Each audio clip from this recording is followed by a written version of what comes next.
lebih setengah jam itu, setengah sampai 1 jam itu mulai ada gangguan lagi, suara-suara, dan ini nyatanya karena kami semua tiba-tiba serentak bangun gitu Karena mendengar suara itu. mendengar suara itu minta tolong, dan itu suara perempuan benar-benar nyata, Jelas gitu ya. jelas, tolong, sambil teriak sambil nangis. Akhirnya kami kelabakan bangun berlima tahun itu.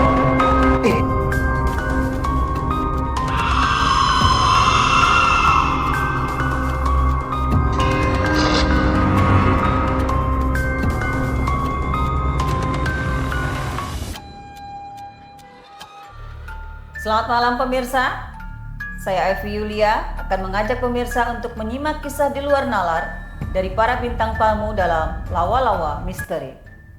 Dan kali ini sudah kedatangan seorang bintang tamu yang akan menceritakan pengalaman mistisnya saat beliau melakukan perjalanan ke gunung. Kita sapa dulu untuk narasumber kita pada malam hari ini. Halo Bang Adi Bintang, selamat malam. Oh, selamat malam. Halo. Apa kabarnya hari ini? Alhamdulillah, seperti yang nampak sehat. Alhamdulillah.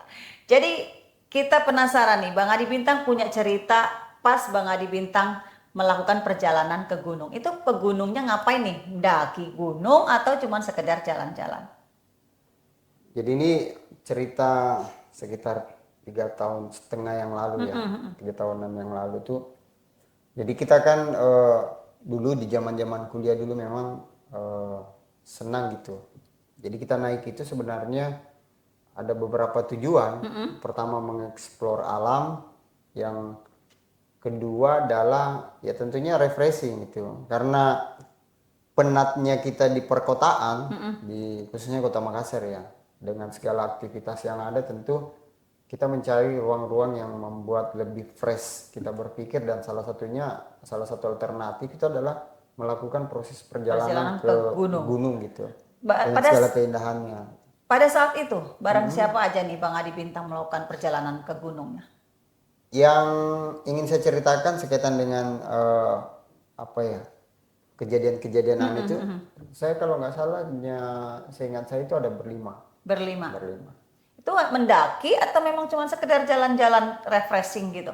Jadi sedikit penggambaran sekaitan dengan gunung itu, namanya ya cukup terkenal lah di daerah Bang Adi ya. Jadi memang ini adalah salah satu tempat destinasi bagi pecinta alam gitu. Khususnya yang sering healing untuk menikmati pemandangan alam itu, tempat ini menjadi tujuan utama ya. Jadi proses perjalanan ini kadang menempuh bisa sehari, kalau tanpa hambatan itu bisa sehari sampai ke puncak, karena ada beberapa pos ya yang harus dilewati. Gitu.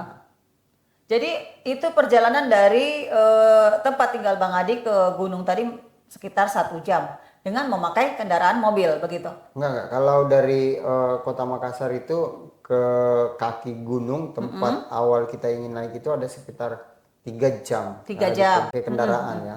Akses terakhir itu 3 jam, setelah itu udah harus melalui jalur pendakian, jalan kaki gitu. Berarti Bang Adi memang niat awalnya memang ada pendakian, bukan sekedar berjalan-jalan di sekitar gunung tersebut begitu? Iya, memang niatnya kita pada saat itu bersepakat berlima teman-teman, karena kebetulan itu kan hari itu ada semacam perayaan gitu. Jadi ngumpulnya para pendaki-pendaki gunung itu di hari yang sama, kita ngumpulnya di puncak gitu kan. Di puncak gunung. Ya sebenarnya banyak rombongan yang naik di hari yang sama, tetapi khusus di rombongan saya itu berkawan hanya 5 orang. Itu pas melakukan pendakian ada kendala nggak sih, mulai dari jalan yang terjal atau cuaca atau apa? Ya, kalau bicara kendala, wow, luar biasa lah kendalanya ya. Karena kenapa? Cuman kami menjadi yakin untuk kemudian mendaki karena kami punya satu pemahaman, khususnya di komunitas kami dengan masyarakat di sana yang sering mendaki ya. Di sana ada namanya Tata. Tata itu berada di perkampungan. Tata ini adalah seorang yang dituakan gitu. Oh, dia seseorang yang kayak bisa dibilang kayak juru kunci gitu.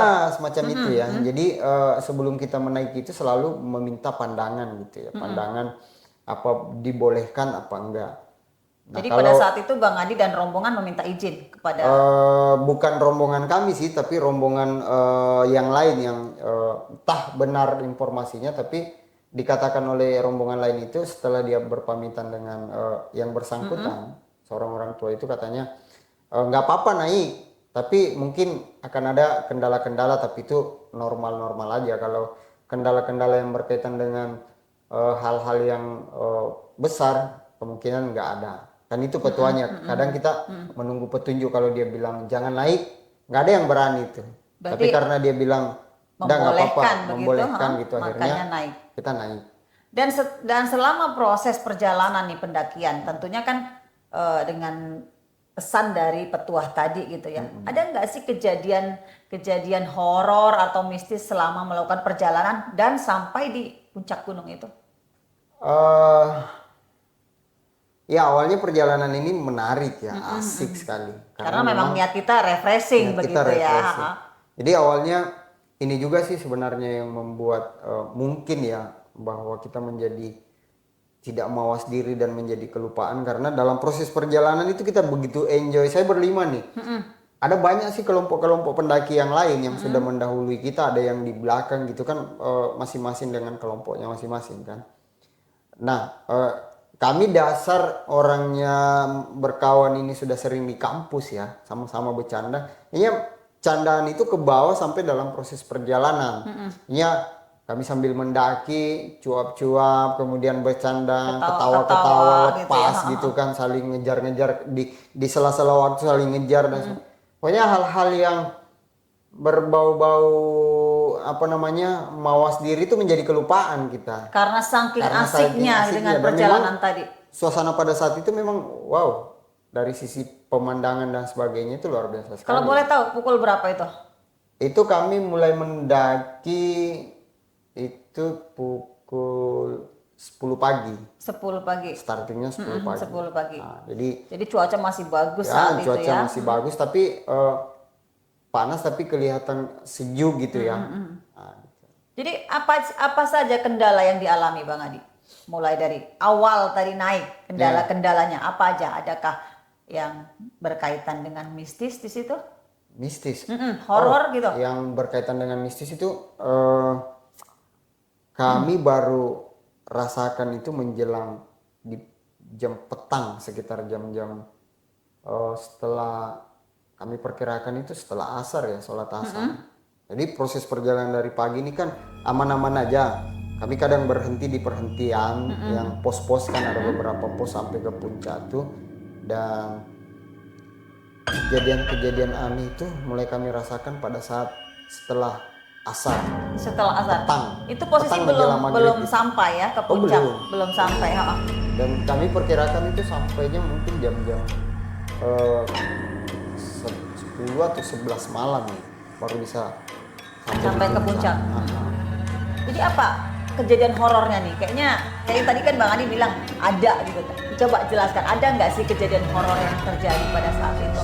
Ya mungkin itu sebuah teguran atas perilaku kami yang terlalu happy gitu, effort yang kemudian menaiki perjalanan sehingga kami lupa mawas diri. Jadi awalnya itu menjelang petang.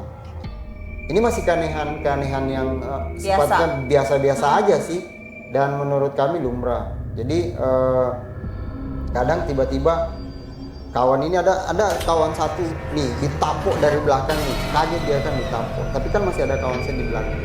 Kan? Ditapuk kayak memang terasa. Dia sampai teriak, tapi dia bawa bercanda gitu kan. Bro, kau nih jahil sekali nih, ngapain tapuk-tapuk saya kan? Padahal bukan kawan yang membuat itu gitu. Bukan, karena nggak ada yang ngaku dan memang nggak diantara kami tuh nggak ada yang tapuk dia kan. Malah kami berpikirnya nih anak nih bercanda nih, kok sampai gitu. Kami tadi jalan santai-santai, ada yang nabokin gitu kan. Dan itu 2 kali. Dengan orang yang sama? Dengan orang yang sama, tabokannya 2 kali gitu. Akhirnya kami anggap jadi kelelucuan aja lah, malah ketawain dia. Lu ngawur, lu nggak ada hal-hal yang aneh, jalan aja. Itu ya yang pertama. Pertama. Kami masih menanggapi bahwa ini anak-anak nih bercanda nih, kawan aku nih bercanda kan. Karena udah dalam proses perjalanan kami singgah dong istirahat kan. Itu belum sampai puncak juga? Belum. Belum Itu baru sampai. kita di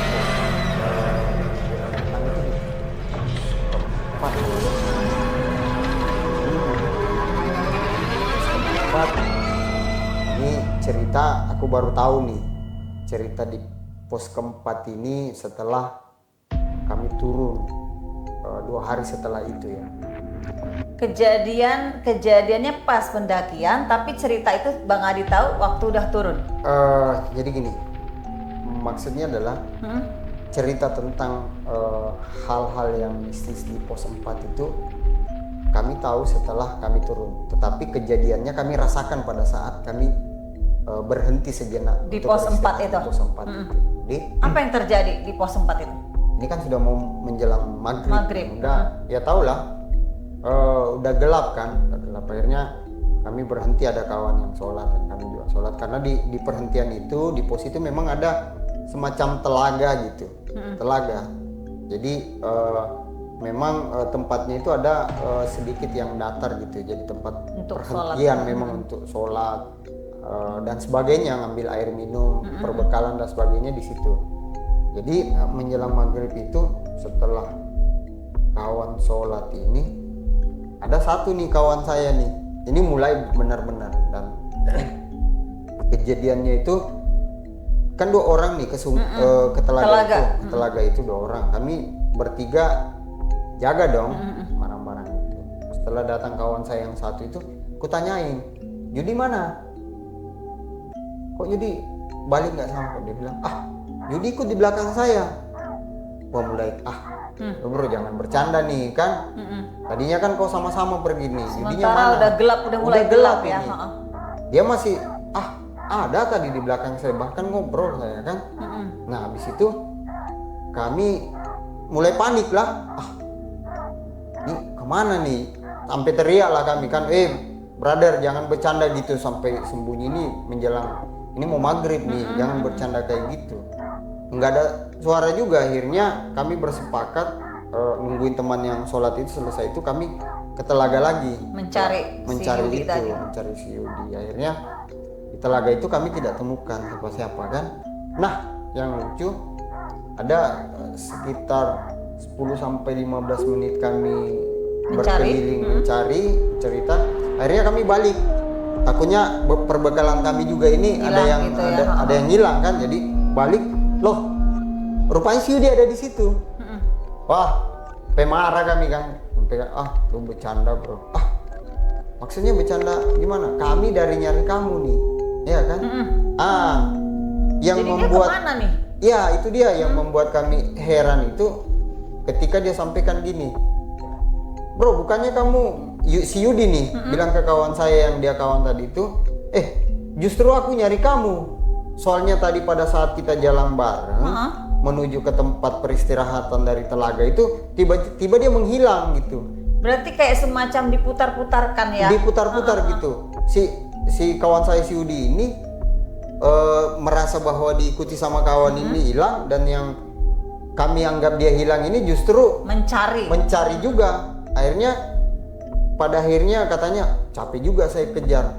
Tadi semacam saya kejar si Yudi ini kan, tiba-tiba menghilang. Akhirnya dia kembali, dan pada saat dia kembali kan dia duluan nih, kami balik lah sudah ada. Dia ada di situ.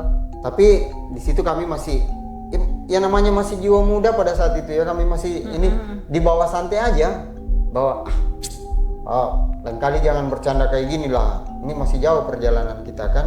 Nah, setelah itu kami sempat habis makan Di pos 4 itu tadi. Pos 4 itu kan gak buka tenda sih, cuman alas seadanya untuk kemudian makan. Setelah makan itu kami lanjutkan lah perjalanan.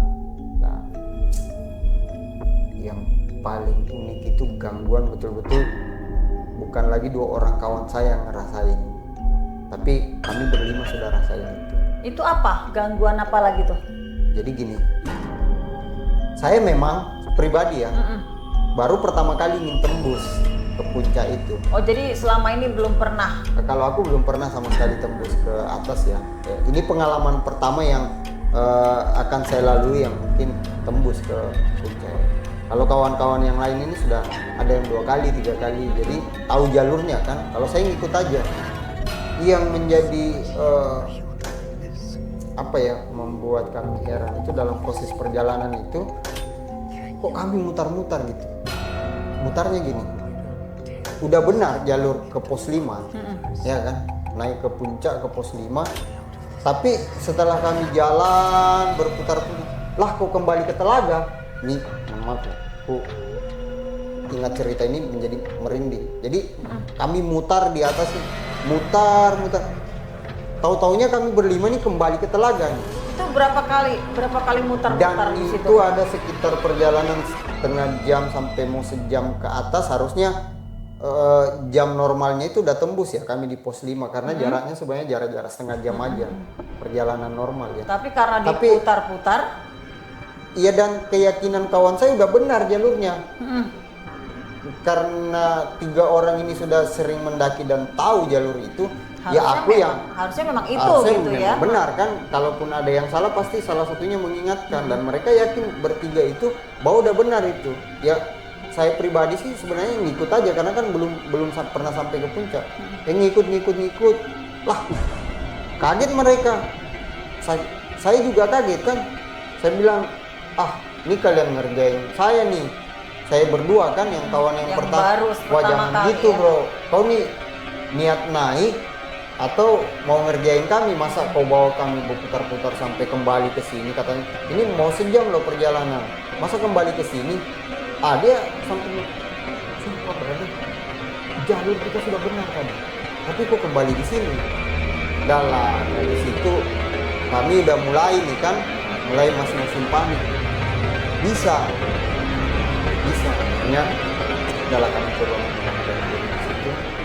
Dan pada akhirnya karena udah malam juga, udah udah gelap dan pada saat itu kelihatannya rombongan yang lain udah jauh mereka kan, dan itu karena kendala itu sepertinya kami rombongan paling terakhir karena sudah tidak ada lagi yang kemudian melintas melintas dari situ. Jadi akhirnya kami berembuk untuk memutuskan apa langkah kita, tembus nggak atau kita tetap berhenti di sini untuk istirahat sejenak. Akhirnya kita lanjutkan untuk berdiskusi, beristirahat karena kebetulan ada juga teman yang kebetulan pengen kali buang air besar kan. Akhirnya ya udahlah, sekalian kita lanjut istirahat. Nah, yang unik adalah ketika kembali ke Telaga kawan saya ini dengan karena perutnya sakit ya ke Telaga lah, sudah setengah jam balik-balik sendirian. Gak ada yang nemenin. Tapi dia memang udah sering.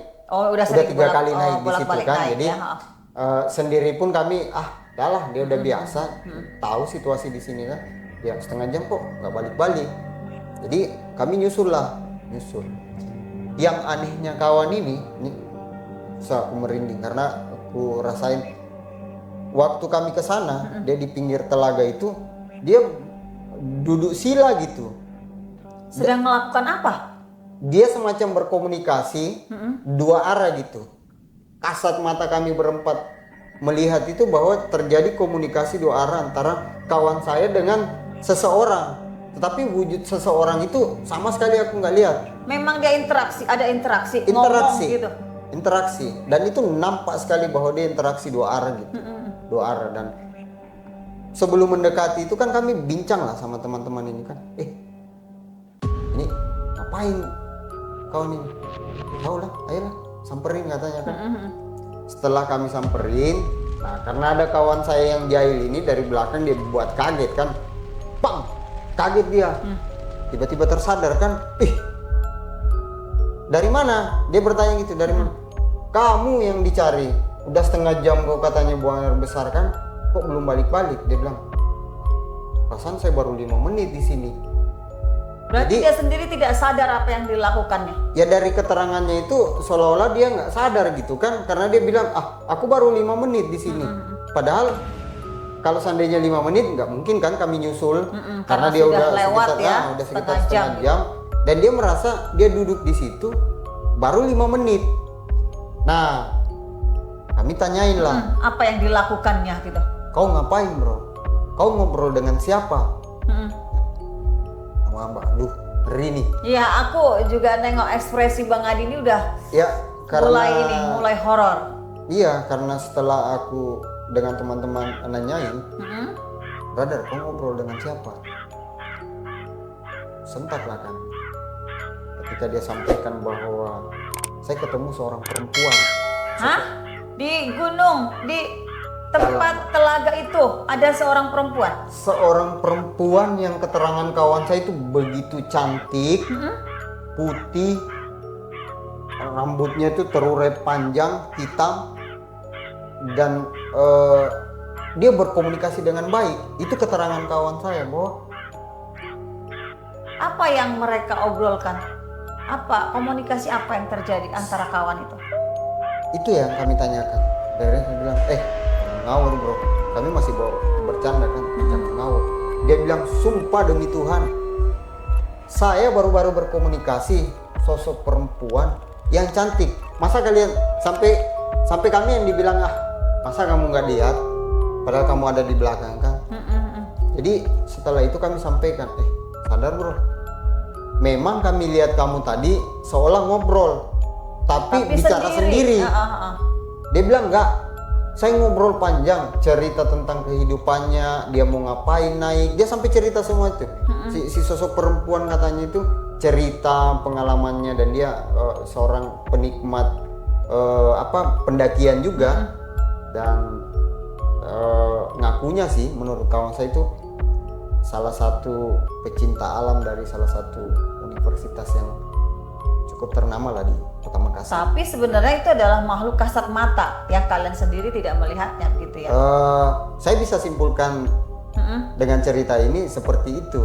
Tetapi kan kami pada saat itu belum bisa menyimpulkan pasti ya. Kalau itu adalah makhluk kasat mata gitu. Iya, karena masih menjadi perdebatan antara kami dengan kawan-kawan yang lain.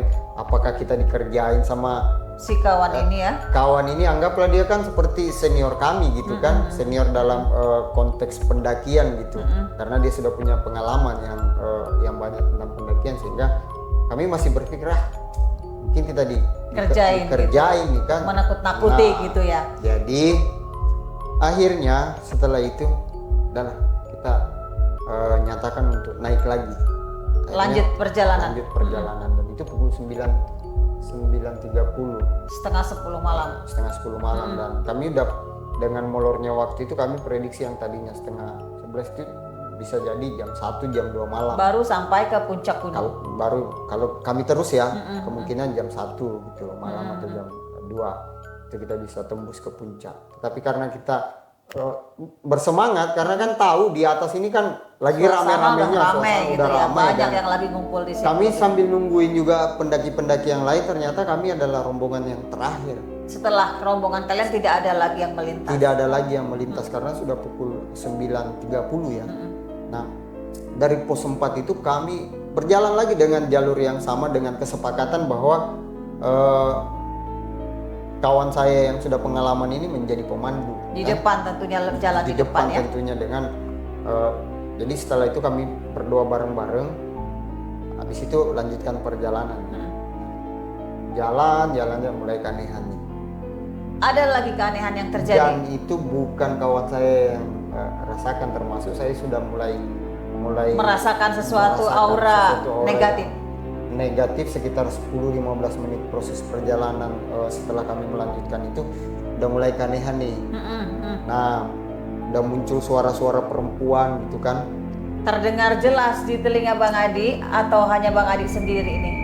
Di telinga saya terdengar jelas. Seperti apa? Ketawa atau manggil atau gimana? Kayak manggil gitu, habis itu ketawa dan merinding kami punya. Tapi nggak ada bukan wujud. saya aja, Itu nggak ada wujud. Nggak ada wujud, tapi suara itu macam berpindah-pindah. Maksudnya kadang tiba-tiba ketawa di sisi kanan, tiba-tiba nangis di sisi kiri, tetapi suara orang yang sama. Kalau menurut Bang Adi itu apa? Itu makhluk apa itu? Ya, Udahlah, karena itu diikuti dengan bulu kudu yang Sudah merinding sudah gitu merinding. Pada akhirnya kami menyimpulkan ini nggak benar. Ini perjalanan mistis.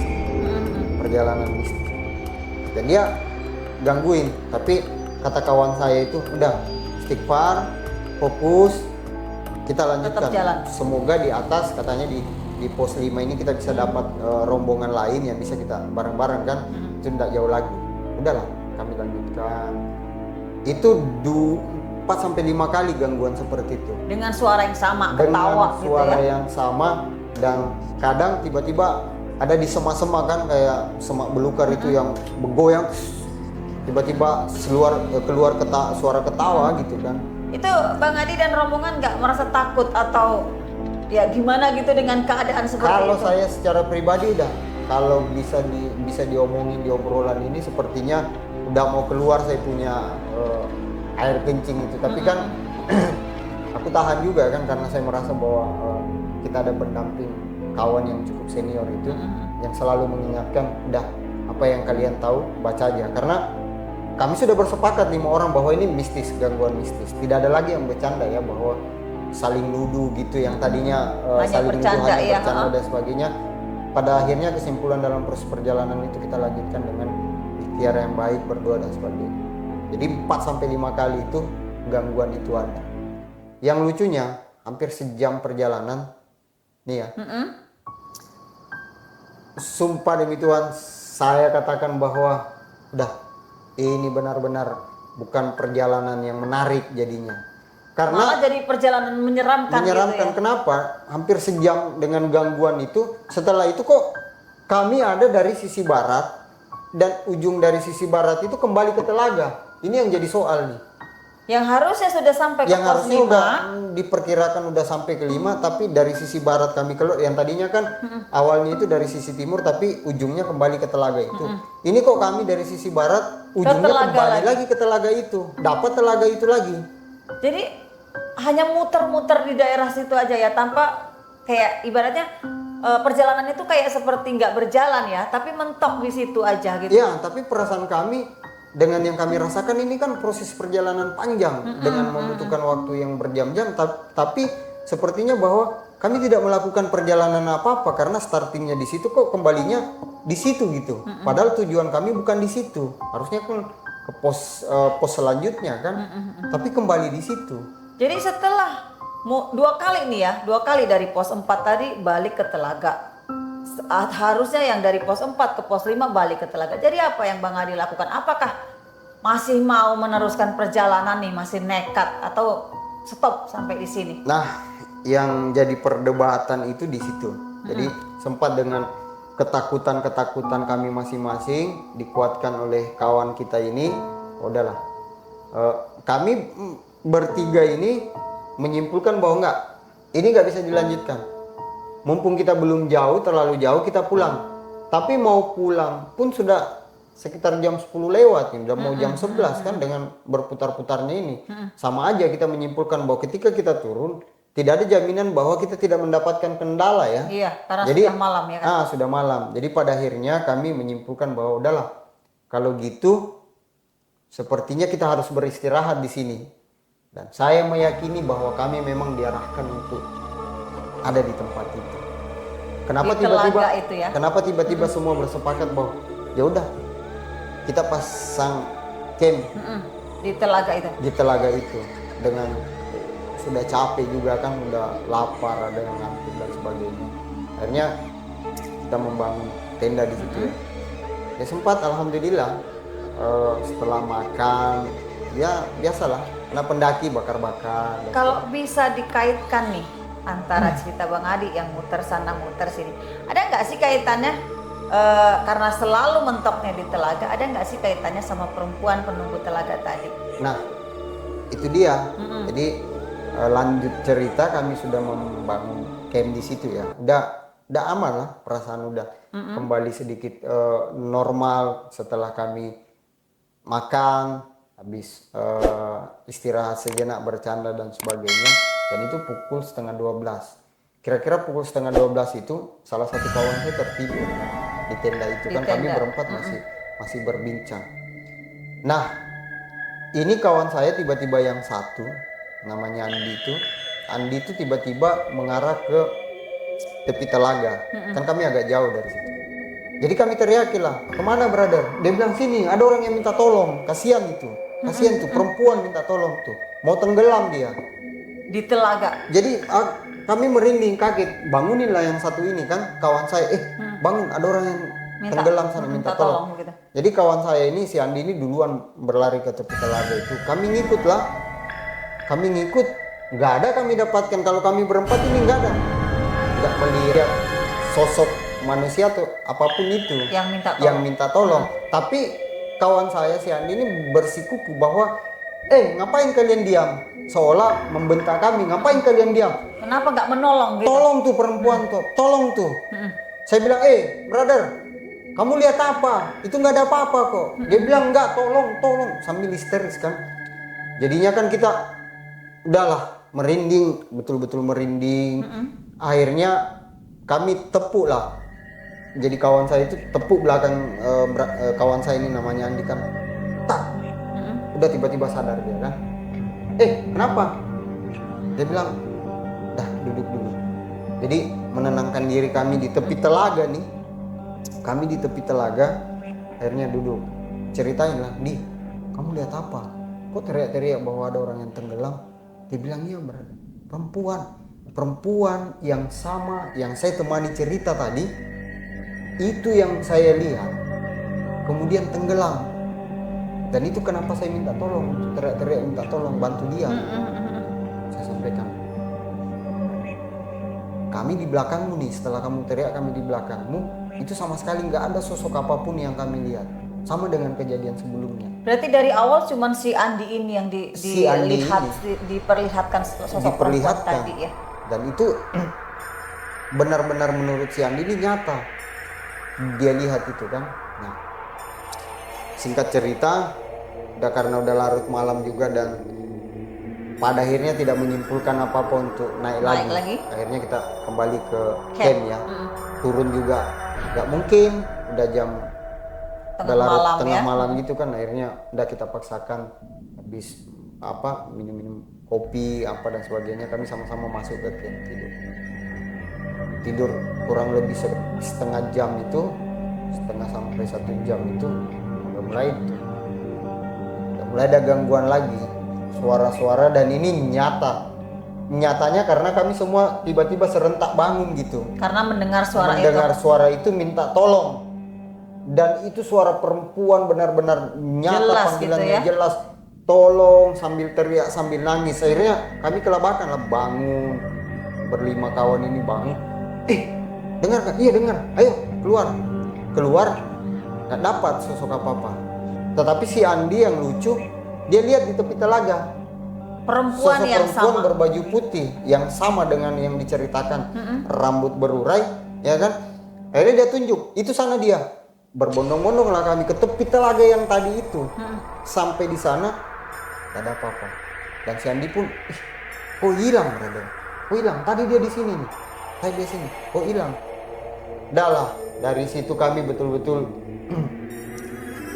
sampai kawan saya itu yang satu itu yang sama-sama saya pertama kali mendaki itu nangisnya panggil orang tuanya pokoknya karena ketakutan dia sampai marah sama kawan saya, enggak pokoknya turun malam ini, kita harus turun malam ini.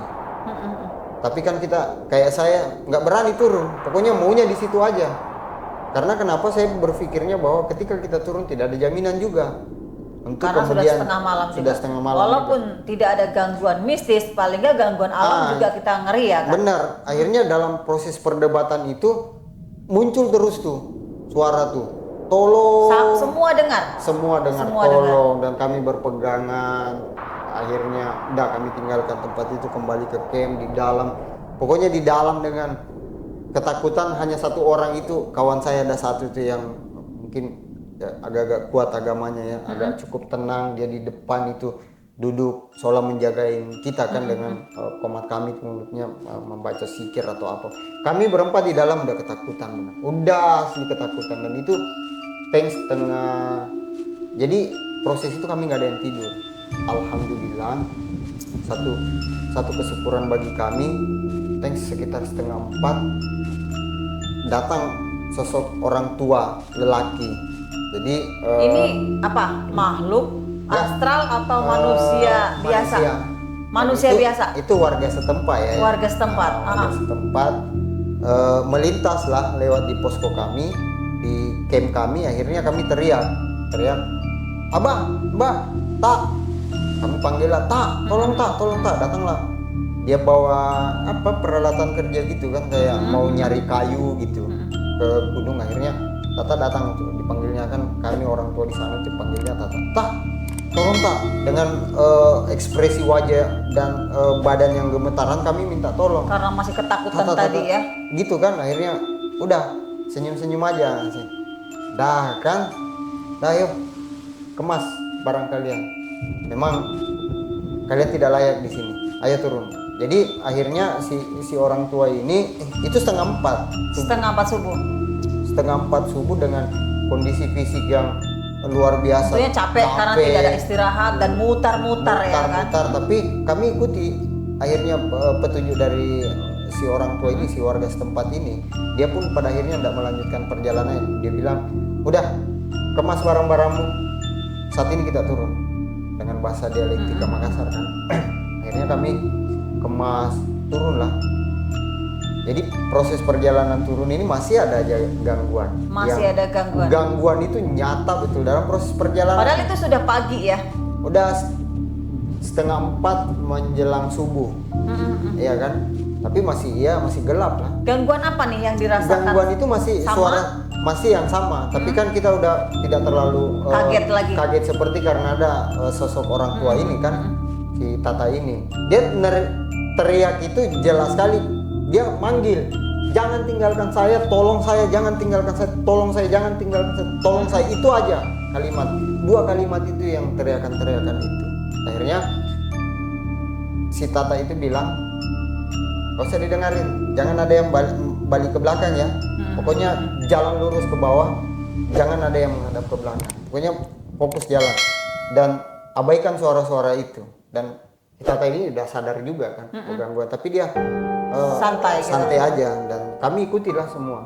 Jadi berapa jam sampai alhamdulillah selesai sholat subuh itu kami udah tiba di bawah. Dan sudah di perkampungan. Dari perkampungan sudah banyak warga yang beraktivitas kan dengan takut, tapi kami tidak nunjukin juga ekspresi takut itu kepada warga setempat. Akhirnya kami dibawa ke rumahnya si orang tua ini, Tata itu kan. Istirahat sejenak, kemudian diberi makan sama istrinya, teng karena kami sudah kelelahan tapi tidak bisa tidur juga kan. Udah setelah perasaan kami semua tenang, ngopi bareng sama si Tata itu di teras rumahnya dia. Akhirnya kita bertanya-tanya lah, ada apa sebenarnya gitu ya tentunya. Tahu nggak fenomena apa yang kami alami? Dia udah sampaikan. Dia bilang keberadaan saya naik itu memang saya punya feeling. Kenapa tumben katanya si Tata ini, biasanya dia naik ke gunung untuk cari karena ada kebunnya juga di sana, itu biasanya setelah sholat subuh. Nggak tahu kayak ada yang menggerakkan untuk dia naik di setengah 4 subuh itu, dan itu kan masih gelap sekali kan. Dia sampaikan ke kami, ini mungkin yang ingin ditunjukkan, ya kan? Kenapa saya tiba-tiba naik setengah 4? Syukur alhamdulillah saya temukan kalian. Dan inilah yang mengantarkan saya sampai naik di setengah 4 itu. Ternyata fenomena ini yang saya dapatkan. Dan singkat cerita kami bertanya dong, itu apa? Makhluk sosok gitu. perempuan yang buat kami merinding tuh baru terkuak kisah itu. Narasumbernya langsung si Tata ini. Jadi dia sampaikan katanya kurang lebih sekitar 7-8 tahun yang lalu memang di telaga itu dulu ada mahasiswa, ada perempuan yang meninggal di telaga itu. Tenggelam atau seperti apa? Konon ceritanya ya, konon ceritanya itu masih misterius juga sih. Tapi katanya pacarnya diduga yang mencelakai yang pacarnya sendiri gitu. Tapi cerita itu menjadi Misteri. menjadi misteri dan kesimpulan dari cerita informasi Tata kepada kami, kesimpulannya adalah perempuan ini tenggelam. Jadi terakhir seperti gentayangan begitu ya. Jadi penunggu Iya, telaga mungkin dan gitu ya. cerita itu ternyata kalau warga sekitar udah tahu sekali bahwa sampai dinamakan sosok perempuan itu, warga setempat itu memberi nama Untuk telaga itu. untuk si sosok perempuan itu, saking familiarnya warga di situ. Karena Tahu sudah dari- sering lah ya, sudah sering sudah itu, sering dan, dinampakin begitu ya. berkesimpulan bahkan warga situ memberi nama. Boleh tahu namanya? Dah, aku kayaknya nggak boleh Enggak, jangan disepil. sepil itu karena Oke, takutnya menjadi traumatik bagi saya pribadi, dan oke. ini menjadi pure informasi yang menjadi bisa liar juga kan. Tetapi namanya itu unik juga yang disampaikan ke masyarakat, dan akhirnya setelah itu cerita itu sampai saat ini di junior saya yang pendaki itu, cerita itu udah lasing. Makanya Memang ada gitu ya. ya, makanya di setiap pos 4 itu orang sudah prediksi dia tidak boleh menjelang maghrib ada di situ. Paling tidak dia masih siang Sudah melewati itu. sudah melewati itu. Makanya jam-jam startingnya anak-anak sekarang untuk naik di situ, dia perkirakan dia nggak boleh petang di situ, khusus di pos 4 itu ya. Jadi setelah sampai ke rumah Tata, apa lagi yang Bang Adi lakukan bareng teman-teman? Langsung balikkah atau ada Iya, kegiatan lain lagi? setelah cerita-cerita mendengarkan informasi itu, dan kami menjadi yakin bahwa memang benar ini ujian bagi kami. Mungkin yang bisa saya sampaikan, mungkin kami bersyukurnya bahwa kejadian di pos 4 itu memberikan sedikit apa ya kepada kami, bahwa mungkin ini petunjuk kepada kami. Boleh jadi ketika kami melanjutkan sampai ke pos-pos selanjutnya, boleh jadi ada kejadian-kejadian yang lebih parah dari ini. itu, Sehingga kami menyimpulkan bahwa ini suatu kesyukuran lah, akhirnya kita tidak melanjutkan perjalanan itu. Dan setelah kami berbincang-bincang, ya kami tidak langsung balik lah, karena proses perjalanan itu tiga jam. Proses perjalanan itu 3 jam. Nah, akhirnya kami minta istirahat Di rumah si Tata. tidur. Di situ.